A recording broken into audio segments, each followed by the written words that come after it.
Hello everyone, নতুন আরেকটি recipe নিয়ে আপনাদের সামনে হাজির হয়ে গেছি। আজকে আমি এমন একটা রেসিপি নিয়ে এসেছি যে রেসিপিটা আপনাদের অবশ্যই ভালো লাগবে। এটা হচ্ছে চাইনিজ স্টাইল নুডলস রেসিপি। এটা ভেজিটেবলস দিয়ে আমি নুডলসটা করেছি। এই জন্য এখানে আমি নিয়ে নিয়েছি স্টিক নুডলস, অর্থাৎ লম্বা যে নুডলসটা পাওয়া যায় একটু মোটা সাইজের, সেই নুডলসটা আমি নিয়ে নিয়েছি 2 প্যাকেট।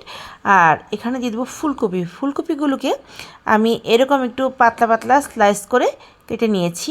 আর সাথে আমি নিয়ে নিয়েছি গাজর। গাজরটাকে কিন্তু একটু ঝুরি করে নিয়েছি।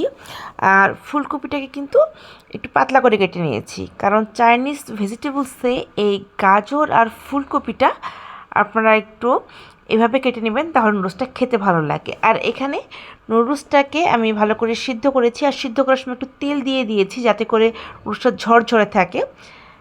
এখন এই নুডলসটা আমি কড়াইতে একটু তেল দিয়ে এখানে 2টা পেঁয়াজ কুচি দিয়ে তারপর আমি এই ভেজিটেবলসগুলোকে হালকা একটু ভেজে নিচ্ছি। চাইনিজ যে কোনো আইটেম, শুধু নুডলস না, যে কোনো আইটেমে আপনারা কিন্তু চুলার আঁচটাকে বাড়িয়ে তারপর রান্নাটা করবেন। আমি চুলার আঁচটাকে অবশ্যই বাড়িয়ে দিয়েছি। আর এখন গাজর আর ফুলকপিটাকে হালকা ভেজে নিচ্ছি। আমার এই রেসিপিগুলো আপনাদের ভালো লেগে থাকলে আমার চ্যানেলটা সাবস্ক্রাইব করে পাশে থাকা যে বেল আইকনটা আছে সেখানে ক্লিক করে দেবেন। এরকম নতুন নতুন রেসিপি সবার আগে আপনি নোটিফিকেশন পেয়ে যাবেন। এটাকে 15 থেকে 20 মিনিট আমি এটাকে ভালো করে ভেজে নিয়েছি, কারণ ফুলকপিটা একটু হালকা সিদ্ধ হবে। একবারে কিন্তু গলিয়ে ফেলা যাবে না, একটু কচকচে থাকবে, কিন্তু এটা নরম হয়ে আসবে। এখন আমি এখানে দিয়ে দেবো স্বাদ মতো লবণ। আমি সামান্য একটু লবণ দিলাম, কারণ আমি এখানে সস অ্যাড করব। তারপর দিয়ে দিলাম একটু চিনি, হাফ চামচের মতো চিনি দিয়েছি। লবণটা আমি হাফ চামচই দিয়েছি। এবার আমি খুব ভালো করে এই ভেজিটেবলসটাকে আর একটু ভেজে নিচ্ছি। দেখুন গাজরের কালারটা কিন্তু নষ্ট হয়ে যায়নি, আবার খুব একটা বেশি গলেও যায়নি। এভাবে হাই হিটে আমরা একটু ভেজে নেব। আপনারা চাইলে আপনাদের পছন্দ মতো যে কোনো ভেজিটেবলস দিতে পারেন, শুধু আলুটা দেবেন না, কারণ আলু আসলে চাইনিজ ভেজিটেবলসে বা চাইনিজ নুডলসে এগুলো খাটে না।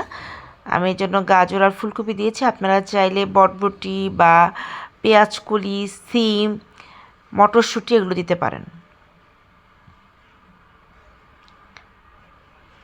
আমি একটু ভালো করে এটাকে ভেজে নিয়েছি যাতে করে ফুলকপিটা প্রায় 80% মতো সেদ্ধ হয়ে যায়।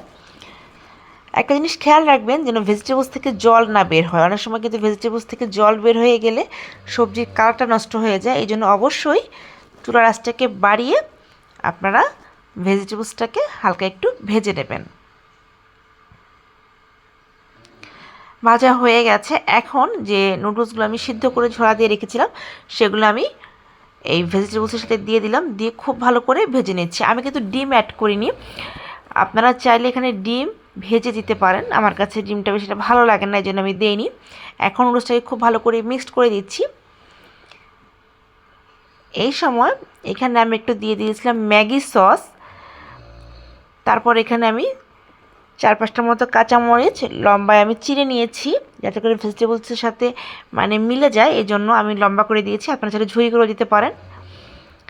তারপর এখানে আমি দিয়ে দিয়েছি চিলি সস, 2 টেবিল চামচ চিলি সস দিয়েছি, 1 চামচ ম্যাগি সস দিয়েছি। আর নামানোর আগে ফ্রেশ ধনেপাতা কুচি দিলাম। যেহেতু আমি সস দিয়েছি, সসে কিন্তু লবণ আছে, সেটা বুঝে আমি লবণটা দিয়েছি। আর নামানোর আগে একটু ধনেপাতা দিলে পরে খুব সুন্দর একটা ফ্লেভার অ্যাড করে। আপনারা অবশ্যই নুডলস বানাতে গেলে এরকম নামানোর আগে ফ্রেশ ধনেপাতা কুচি দিয়ে দেবেন। এবং ধনেপাতা কুচি দিয়ে কিন্তু খুব একটা বেশি রান্না করতে হবে না, অল্প কিছুক্ষণ রান্না করলেই হয়ে যাবে।